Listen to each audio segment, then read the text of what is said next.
KRS-one just came in the group. KRS, our guest of honor, welcome. Hey, good brother.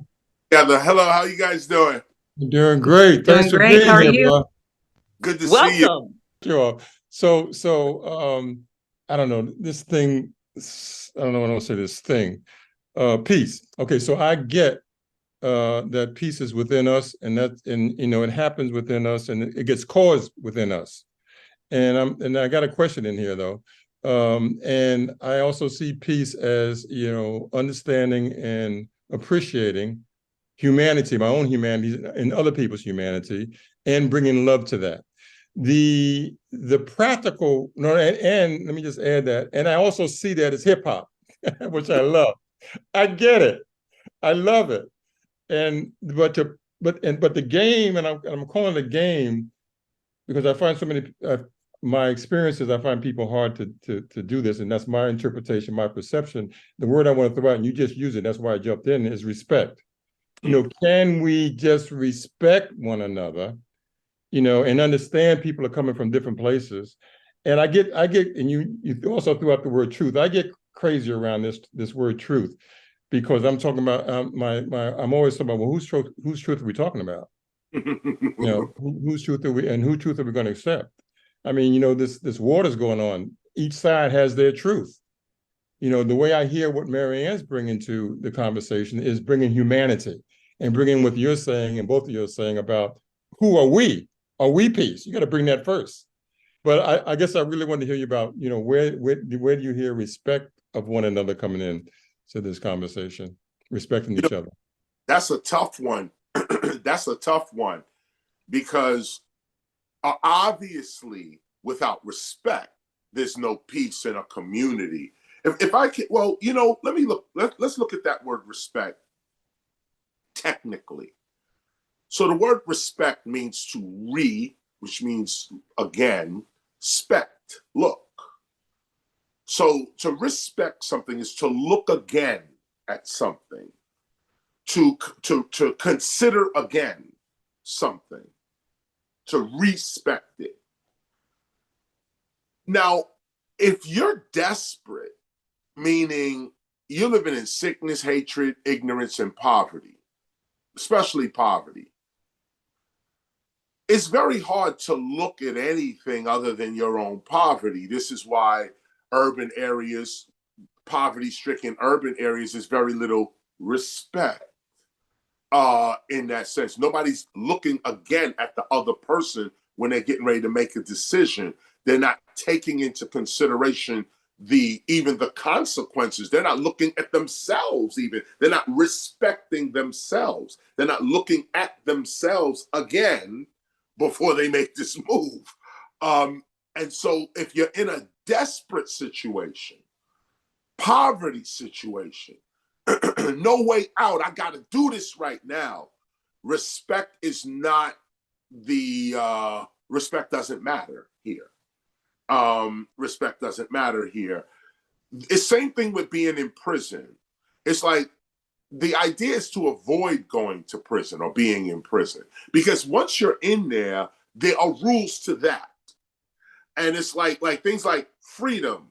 You can discuss freedom in prison, but it's out of context. You're not free. And especially if you're going to do 10, 20, 30 years, freedom, talking about freedom in prison is purely hypothetical. The same with talking about peace in poverty, or talking about respect in ignorance.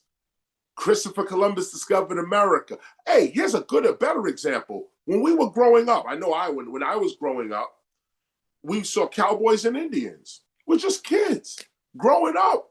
TV comes on, white man shooting an Indian.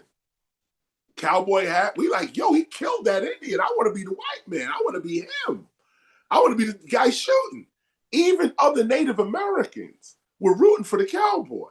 Okay. Until you gain some kind of knowledge and you get some history in you, and then you say, let me respect this situation Again, let me look at it. But without that knowledge, respect is impossible. If you're in poverty, respect is not even the term. It's like you're in prison. It's like, you know what it's like? Respect and peace is the privilege of the privileged. Because in the South Bronx, these words are not, or put it this way, respect in a poverty-stricken situation is give me something. That's respect. Give me something. Or not even give me something. Charity. Let me put it that way. Charity in the hood is respected. And respected, and let's not confuse the word respect with honor. It's both respected, meaning people will look again on you.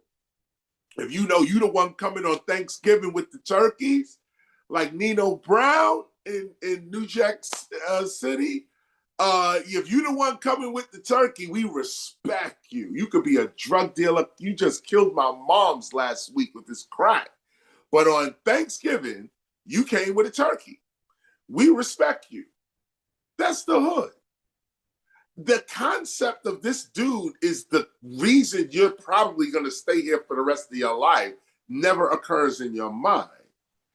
And so without a proper education, without a sense of self-respect, trapped in a prison, these words are impossible. Now, I'll tell you what I think the solution is that those of us that escape the prison might have a duty to come back to the prison, Harriet Tubman style.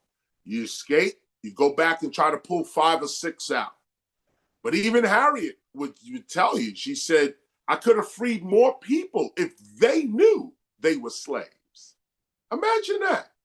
Harriet Tubman coming by the plantation to free people. She starts singing that song. Oh, way down by the river, we over here, y'all. And people are like, nah, I can't. I don't think so. And about 2 or 3 say, nah, this is the end for me. I'm going to get rich or die trying. So let's go. And they run with Harriet. And Harriet said, you know how many people she had to try to convince to get free?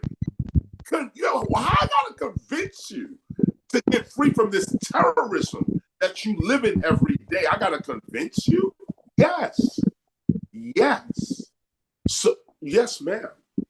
Chris, there's something I want to ask along those lines. Before you came on, we played the reparations, an idea whose time has come. The first campaign ad done by a presidential campaign ad who was promoting reparations. It's a historical ad. Marianne, her campaign created it in 2020. Nice.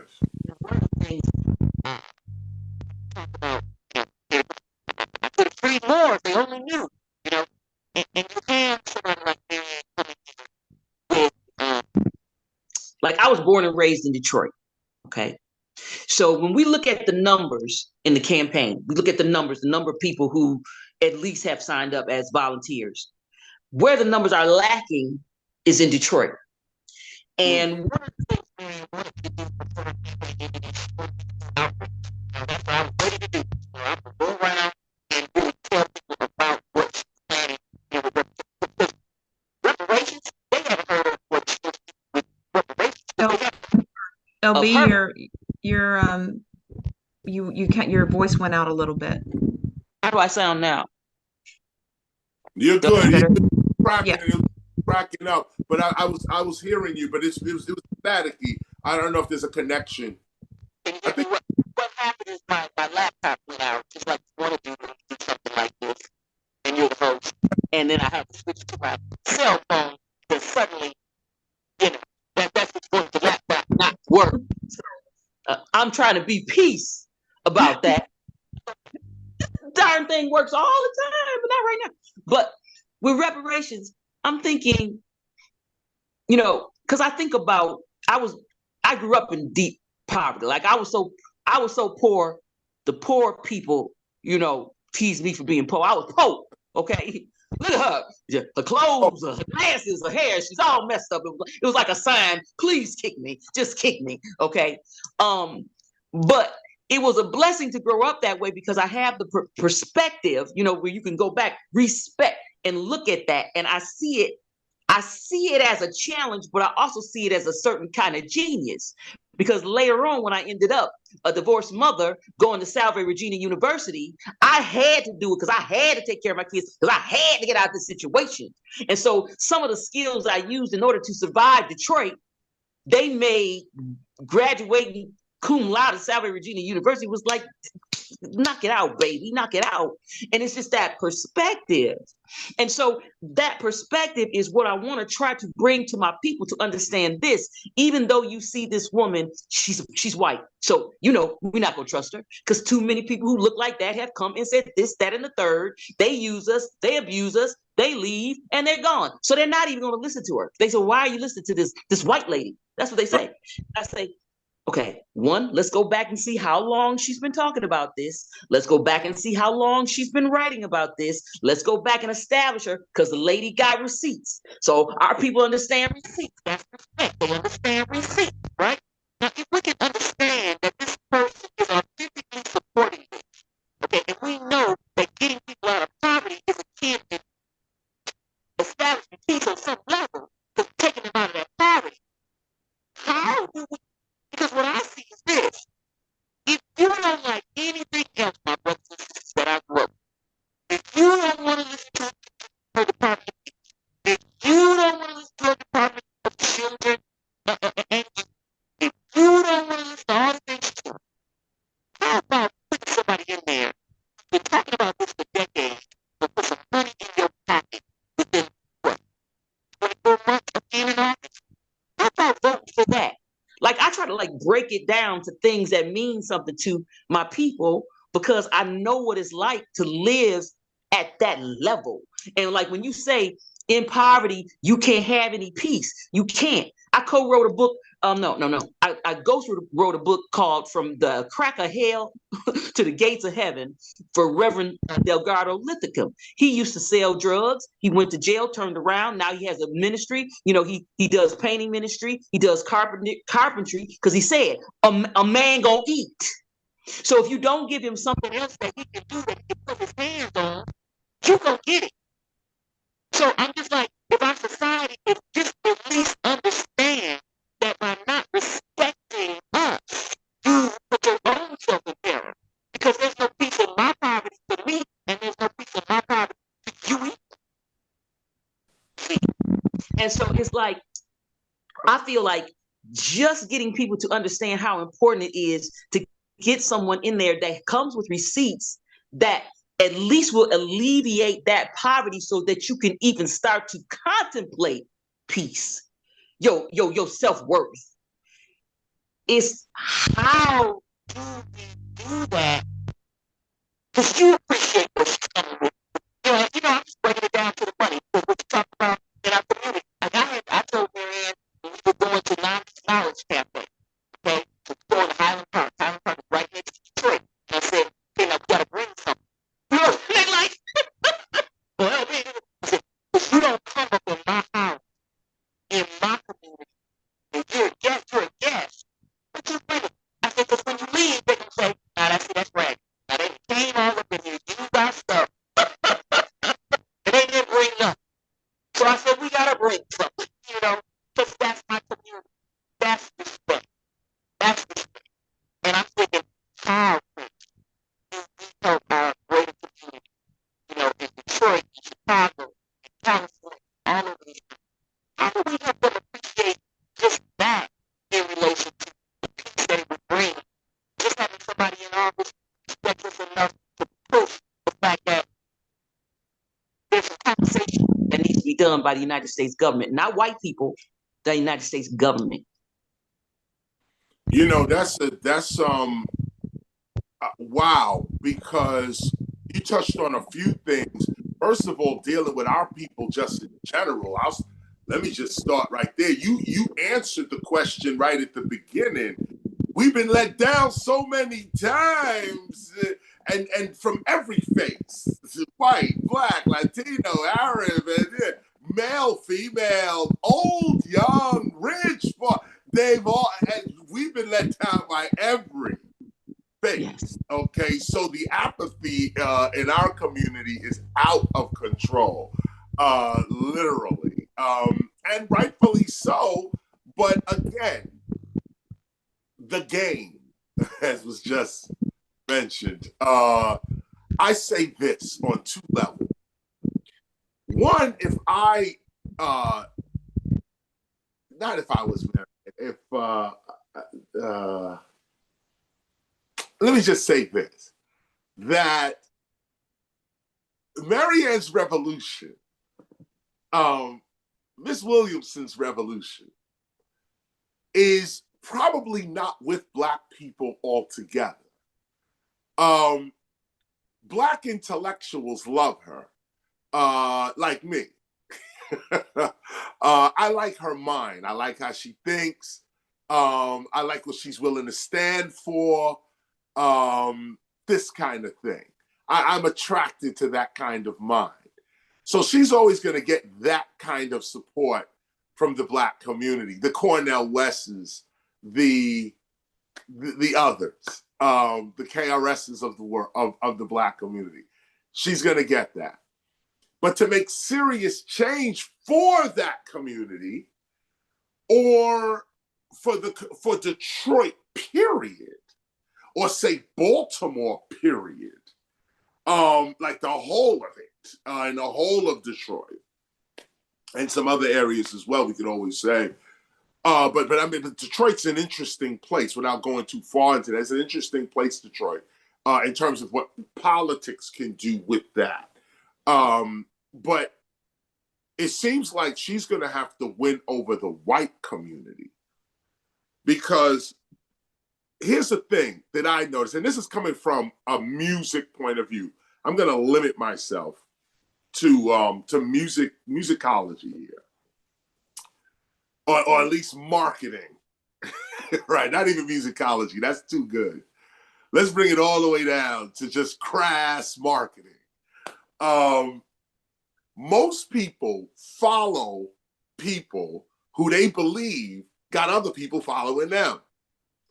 So, and by the way, nobody's talking to anybody, okay? So everyone's believing, based on their phone or whatever they get their information from, they believe in who you are, who's following you. They don't know who's following you.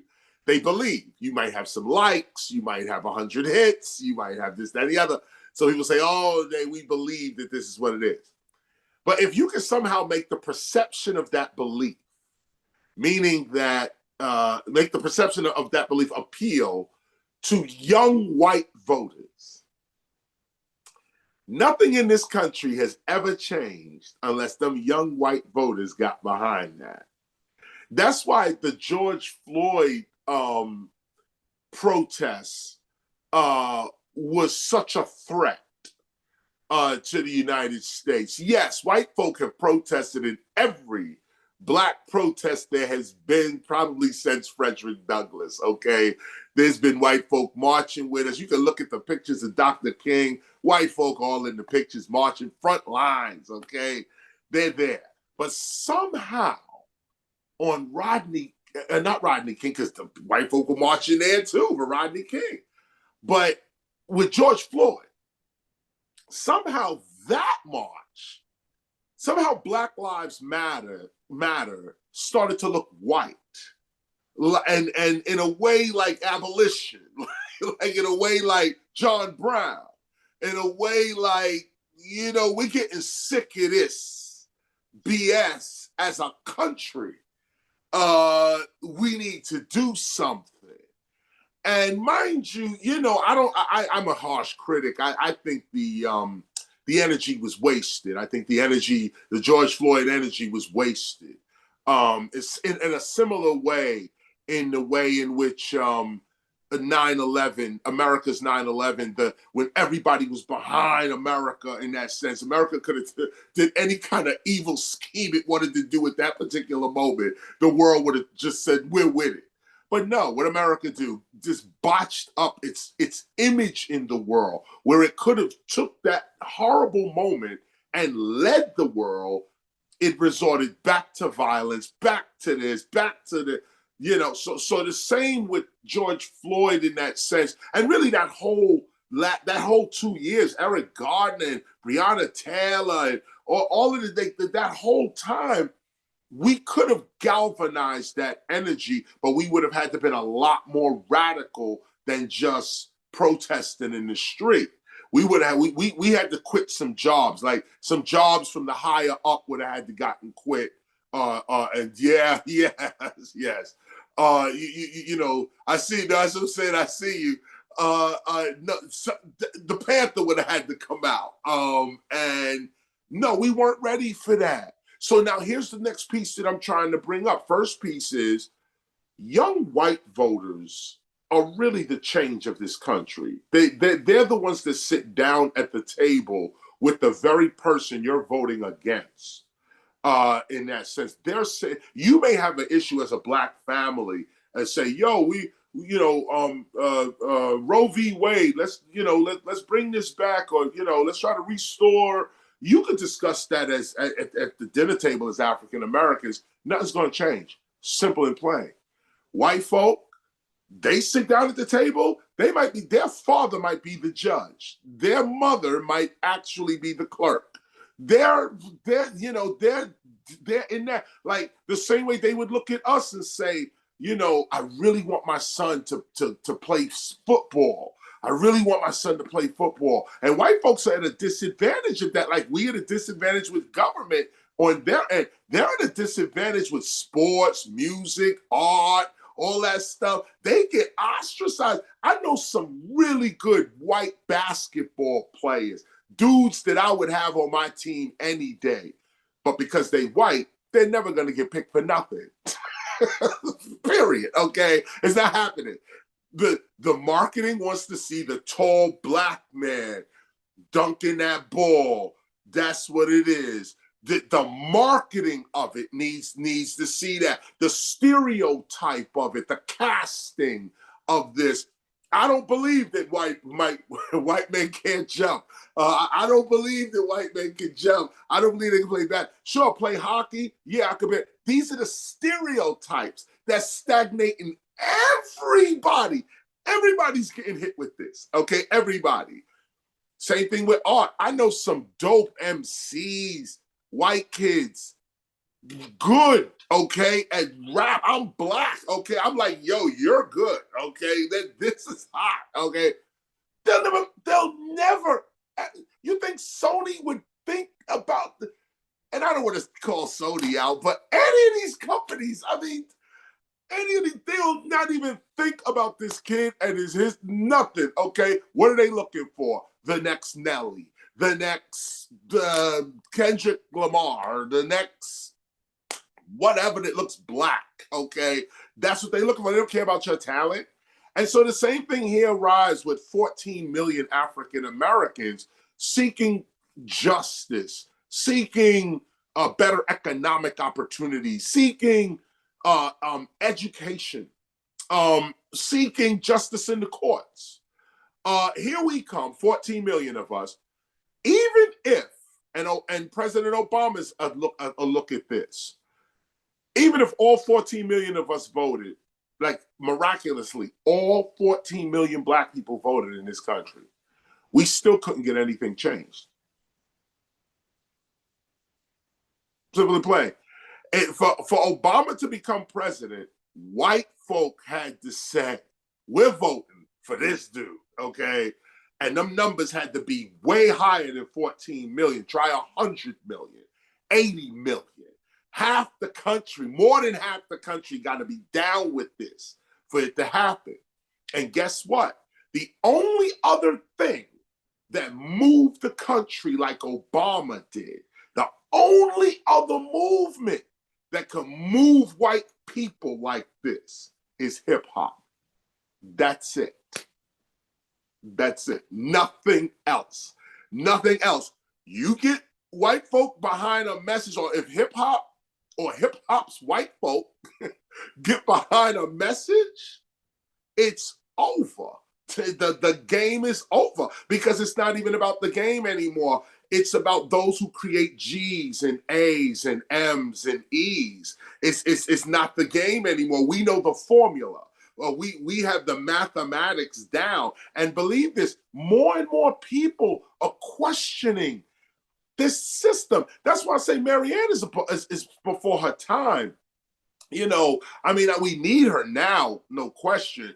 But this is a candidate that's coming 10 years from now. I hope she has stamina to run. But you know, she's way ahead of her time. She's like Harriet Tubman. She's like Shirley Chisholm is who I want to say. I want to compare her to Shirley. Yes, I do, in the sense that, you know, I heard Shirley Chisholm say in a documentary, she said, I know I'm not going to win this presidency. And to say that, with people investing in your presidency, you believing you're going to win, you're taking all this time to do this, you're out there campaigning. She actually said to a news person, she said, I know I'm not going to win this candidacy, but if I don't run, there'll never be another person who'll be able to run. She said, my running of this candidate, my candidacy is going to ensure that it'll be easier for the next person to actually win. And it was her, then it was Jesse, then it was Obama. And all of them, by the way, were supported by a huge white audience. Huge white audience. Black folk supported by a huge white young audience, revolutionary audience. That's what got Obama in. Obama, believe it or not, was radical and revolutionary for his time, you know, for what people wanted. He was just coming out of Bush and all of that. People were scared to talk about the war, and only hip hop was talking about the war and like the injustice of it and all that. We was up here talking, well, us and some more enlightened minds. Obviously, we shout out Howard Zinn and Manufacturing Dissent. Everybody just spoke out during those times. But hip hop had its voice in that talk as well. Others were scared. Obama came out, started talking about the war and how we should never, and we can make change, and we can change. Change is another word for revolution. Oh man, come on. It was, but now who's next? Who's next? He went through 8 years. Woof, that was gone. Okay, black folks still in the same situation, even worse, actually, to be honest, and not putting that on him. Just the time we went through, things that he couldn't even, we look at Obama like Superman, like he was going to change everything. No, that's not. We're looking at this realistically. And first of all, if you really study this presidency, the Republican Party stopped every single one of his initiatives. Every single thing he tried to do, including Michelle Obama. She had a nice initiative on soft drinks and too much sugar going into the kids and all that. They shut that down so quick. She said, y'all need to stop drinking these soft drinks. Coca-Cola was like, oh no, this woman here has got to go.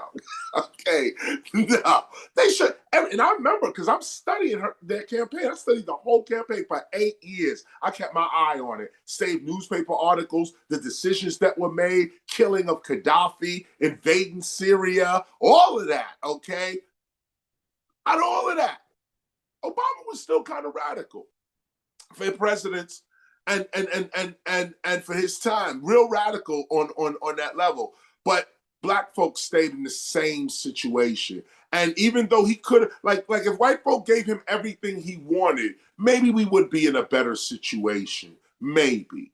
But we'll never know, because it was a deliberate attempt to shut down everything. That Supreme Court shutdown was criminal, where he brought a person to put on the Supreme Court, and the actual Republican Party just refused to even, like, how do you do that? Like, how isn't that against the law? Like, isn't that criminal? Like, isn't like, no, it just went down. President Obama's first inaugural speech, his first State of the Union, not inaugural, State of the Union speech, his first one, if you remember, South Carolina representative or Senate governor, you lie. He's giving his speech. Man, you lie. Just total disrespect. Just like this man's the president now. No, he's just a boy to me. I'm South Carolina. I'm gonna da-da-da-da-da-da-da. So I mentioned all of these as examples of the state in which we're in, the state in which a Marianne is in, and the strategy by which they can be employed. If white folk believe that black folk are behind you, they may get behind you too. People, and this is the thing, white folk are respectful, I would say, and honorable to black leadership. I will say that these minority people who talk for all white people, you got to be able to look past that. Okay, that's like everybody got that dude in their culture that feels like he's talking for everybody. In that sense, and sometimes these dudes say the wildest things.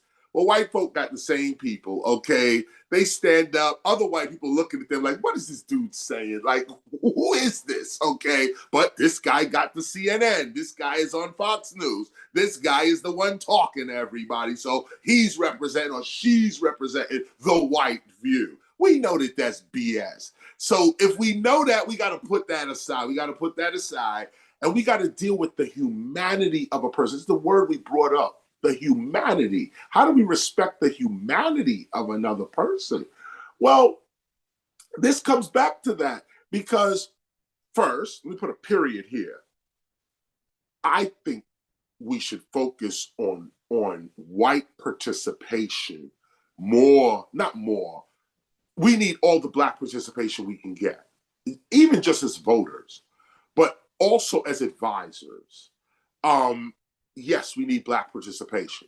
But to get even up, for us to even get something, okay, we need this majority vote right over here, this majority vote. Marianne stands with the right causes, and that's always been a detriment to politics. You know, the one that stands on a right cause is the one that doesn't get the investment, the airtime. Why? Because you stand on the right cause. The one willing to lie and cheat and steal, this is the one who gets the airtime. And guess what? With no disrespect at all, Donald Trump is king in terms of stealing, lying. I mean, look at the game being played. In a lot of ways, I would say Miss Williamson is too good for this game. I would say this is more of like a princess in a white dress in the mud, in a pigsty. And I'm talking about Snow White, if I could be racially I told her that, and she doesn't like it. I'm like, you're too good for him. And but I know what you're saying. I know. She's in a dirty situation. She got a white dress on, and she's in the mud, you know, with these people. And then, of course, hey, here's the thing. So who can you trust? Like, who can you really trust at that level, you know, even from black leadership's point of view, you know, who can you really trust there either? Because who can she really turn to and say, look, you know, like let's say tomorrow Marianne becomes president, like straight up, and it can happen. Like, boom, she's the one. Look, before I say that, let me say this, that look at the Republican candidate, Haley, the woman, Nikki Haley. Nikki Haley. Thank you for that. Thank you for that.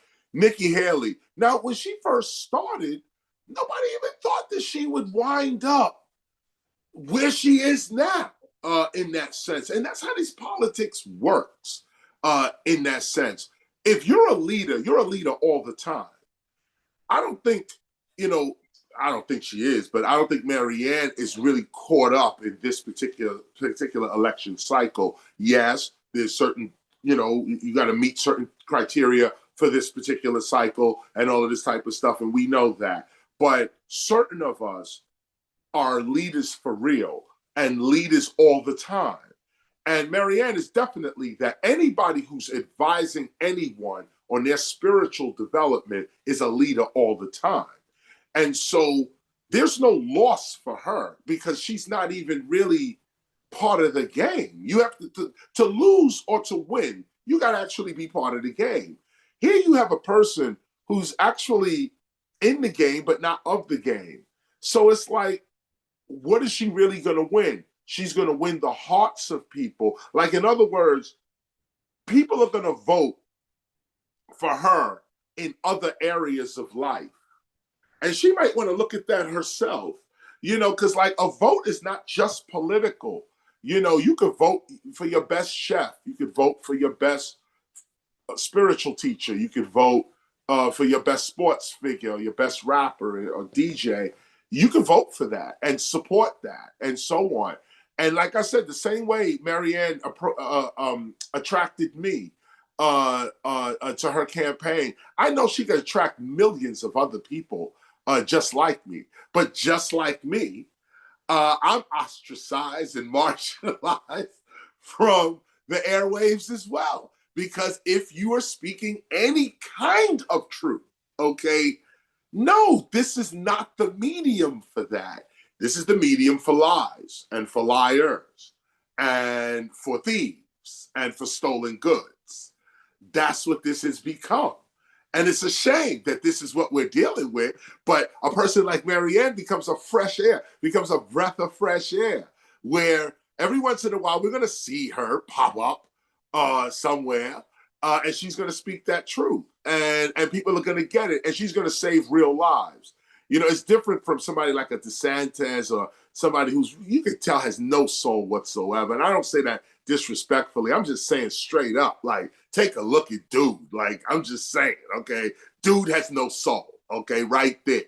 And on top of that, you ain't even trying to win souls. You know what I'm saying? You ain't even trying. You just say, listen, I'm a racist, and that's it. And so y'all gonna deal with this, and that's what it is. You know.